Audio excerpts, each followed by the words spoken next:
اعوذ باللہ من الشیطان الرجیم بسم اللہ الرحمن الرحیم ألم تر كيف فعل ربك بأصحاب الفيل ألم يجعل كيدهم في تضليل وأرسل عليهم طيرا أبابيل ترميهم بحجارة من سجيل فجعلهم كعصف مأكول صدق اللہ العظیم۔ حاضرین و سامعین کرام، درس قرآن سورہ ہمزہ کے بعد سورہ فیل۔ سورہ ہمزہ میں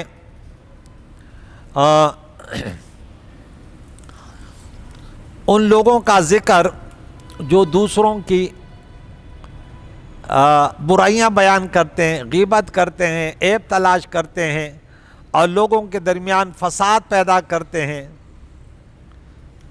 بڑے بڑے کافر ایسے تھے کہ وہ ان کا کام یہ تھا، میں نے کہا نا، امیہ بن خلف تھا اور ولید بن مغیرہ تھا اور شریح بن اخنس تھا، یہ بڑے بڑے کافر تھے۔ تو رب نے فرمایا کہ جب یہ مال جمع کرتے ہیں تو یہ کیا سمجھتے ہیں کہ یہ مال انہیں ہمیشہ زندہ رکھیں گے؟ نہیں نہیں نہیں، مال زندگی نہیں دے سکتی، ان کی سوچیں غلط ہیں، بلکہ یہ حطمہ میں گر جائیں گے۔ حطمہ پھر ایسے کہ وہ چورا چورا کرنے والی ہے، ریزہ ریزہ کرنے والی، ایسے خطرناک آگ ہے کہ وہ دلوں پر جو ہے نا جھانکے گی اور وہ دلوں پر جو ہے وہ چڑھے گی اور یہ ان پر یہ آگ بند ہوگی ہر طرف سے بڑے بڑے ستون میں۔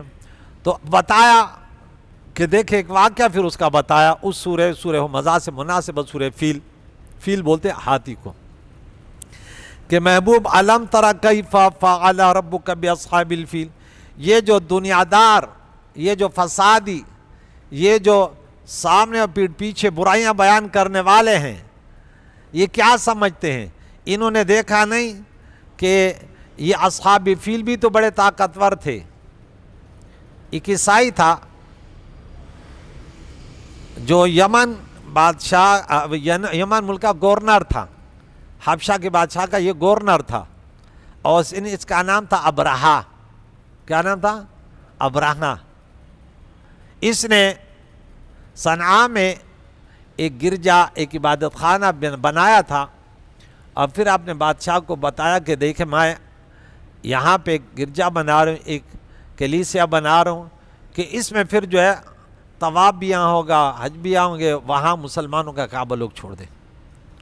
تو یہ بات جب مکہ پہنچی تو بنی کنانہ کے ایک شخص نے غضب میں آ کر اس میں بول و براز کر دیا۔ یہ دیکھ کر ابرہہ جب صبح آیا تو اس کی تو یہ حالت ہے، وہ بڑا سخت آگ بگولا ہوا اور ہاتھیوں کے ایک لشکر تیار کیا۔ بولے انہوں نے ہماری عبادت خانے کا یہ حال کر دیا، اب میں کہ ان کے کعبہ کی جو ہے نا تعمیر کو منہدم کرتا ہوں، کہ انہوں نے ہمارے کلیسیا کو گندا کر دیا، آلودہ کر دیا۔ وہاں سے ہاتھیوں کا ایک لشکر لے کر اور روانہ ہوا، کہاں؟ صنعاء سے مکہ مکرمہ۔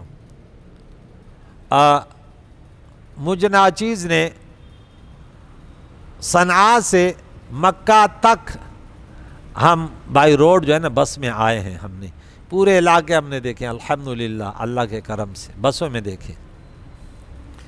تو ابھی کافی فاصلہ ہے، تو یہ لوگ ہاتھیوں پر آئے۔ اب وادی سر ہے کون سی ہے، اس میں آ کے وہاں انہوں نے ڈھیرا ڈال دیا اور پھر مکے والوں کو پیغام دے دیا۔ اور ان کا جو بڑا ہاتھی تھا اس کا نام کیا تھا؟ محمود۔ پیغام دیا کہ ہم خانہ کعبہ پر حملہ کرنے والے، اور اپنے اس کو بھیجا کہ ان لوگوں کی کچھ خبر گیری کرو۔ وہ گیا تو ان کے کچھ جانور اونٹ وغیرہ بھی، عبد المطلب کے 200 اونٹ بھی لے کر آ گیا۔ ان کے پاس پیغام بھیجا کہ آ جاؤ، ہم آپ سے بات کرتے ہیں۔ جب حضرت ابو مطلب گئے، بات چیت ہوئی،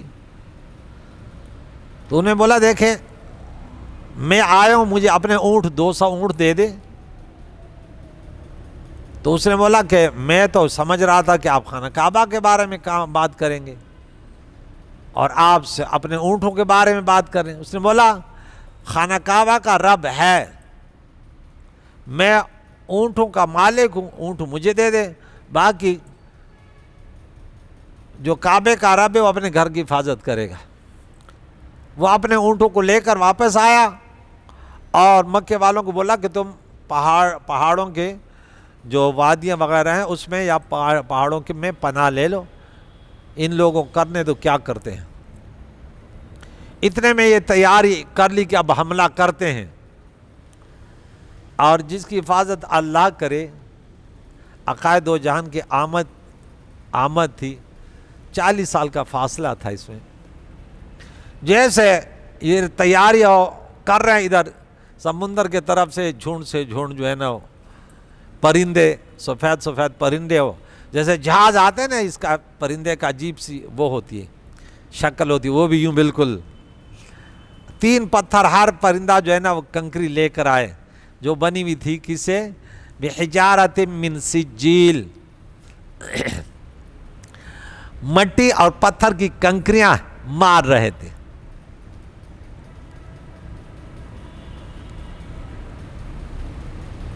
اب یہ محمود ہادی جو تھا نا، اس کو اٹھاتے تھے، وہ کعبے کی طرف آتے ہی ہیں، ادھر بھی جا رہا ہے، ادھر بھی جا رہا ہے، ادھر بھی جا رہا ہے، ادھر نہیں آ رہا۔ یعنی بعض جانوروں میں بھی انسان سے زیادہ شعور ہے۔ اب کیا ہوا، اس طرح بہت سارے جانوروں کے واقعات ہیں۔ اللہ کے نبی علیہ السلام ایک اونٹی میں سوار تھے، وہ بیٹھ گئی تو بڑی کوشش کی، اللہ کے نبی نے فرمایا ارے اس کو کسی نے روکا ہے، چھوڑ دو۔ مدینہ تو یہ باغ ہے، تب بھی بولا چھوڑ دو اس کو، کہاں بیٹھتی ہے۔ تو پتھر جیسے برسانا شروع ہو گئے، جیسے پتھر جس پر گرتا، یہاں گرتا تو بالکل نیچے سے نکلتا۔ اب یہ بھاگنے لگے، اپنی اپنی پناہ تلاش کر رہے، اور اب اللہ کے عذاب سے کون بچ سکتا ہے؟ عبد المطلب میں جا کر خانہ کعبے میں تو گیا، اللہ تعالیٰ تو ہی اپنے گھر کی حفاظت کر۔ اس وقت خانہ کعبے کی حفاظت جو تھی وہ تکوینی طور پہ تھی۔ کس پر؟ تکوینی طور پر، کہ یہ خانہ کعبہ یہ برکتوں کی جگہ تھی، اللہ تعالیٰ نے اس وقت حفاظت کی۔ اور بعد میں قرآمطہ وغیرہ نے جب حملہ کیا تھا بعد میں، تو اس کا حجر اسود نکال کر لے گئے، 23 سال ان کے پاس تھا۔ اب حفاظت جو ہے وہ مسلمان خود کریں گے، اس وقت تو مسلمان نہیں تھے نا اتنے۔ تو وہ واقعہ رب کریم نے فرمایا کہ آپ نے نہیں دیکھا، الم تری کیف، کیونکہ قریب کا واقعہ تھا، فرد یہ جانتا تھا، واقع فعل تواتر کے ساتھ موجود تھا، اور خانہ کعبہ میں مکے میں یہ واقعہ پیش آیا۔ کیف فعل، کیسے کیا تیرے رب نے، آپ کے رب نے ہاتھیوں والوں کے ساتھ کیا معاملہ کیا، ان کا حشر، ان پر کیسے پتھر برسائے۔ اللہ جب کسی سے کام لیتا ہے، کبھی ہوا کو بھیج دیتا ہے، کبھی پرندوں کو بھیج دیتا ہے، تو کبھی بارش کو، مختلف عذابات۔ الم یجعل کیدہم فی تضلیل، کیا رب کریم نے ان کے مکر کو باطل نہیں کر دیا، ختم نہیں کر دیا۔ وَأَرْسَلَ، اور بھیجے علیہم ان پر، ہاتھیوں والوں پر،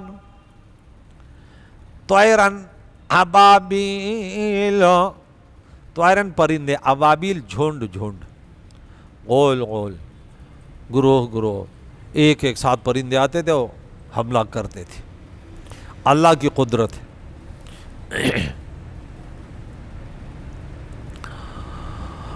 وادی محشر میں ان کا جو ہے نا یہ عذاب نے ان کو گھیرا۔ عقائد و جان یہاں سے گزرتے تو بولے تیزی سے گزر، جب بھی جہاں پہ عذابات آئے تو وہاں سے روتے ہوئے اور جلدی سے گزرا کیا کرو۔ فجعلہم، تو کر دیا انہیں، کنہیں؟ ہاتھیوں والوں کو، کعصف مأکول، جیسے کھایا ہوا بھوسا، جانور جو چیز کھایا جاتا ہے نا اور پھر اس کو ریزہ ریزہ کر دیتا ہے، تو انہیں کھائے ہوئے بھوسے کی طرح کر دیا اور نام و نشان ان کے مٹ گئے۔ تو رب کریم جب وہ کسی کی گرفت کرتا ہے تو اس صورت میں بتایا کہ یہ لوگ اپنے مال پر انہیں ناز ہے، بھلا انہیں بھی اس یمن کہ گورنر کو، ابرہا کو اپنی قوت پر ناز تھا، خانہ کعبے کے مقابلے میں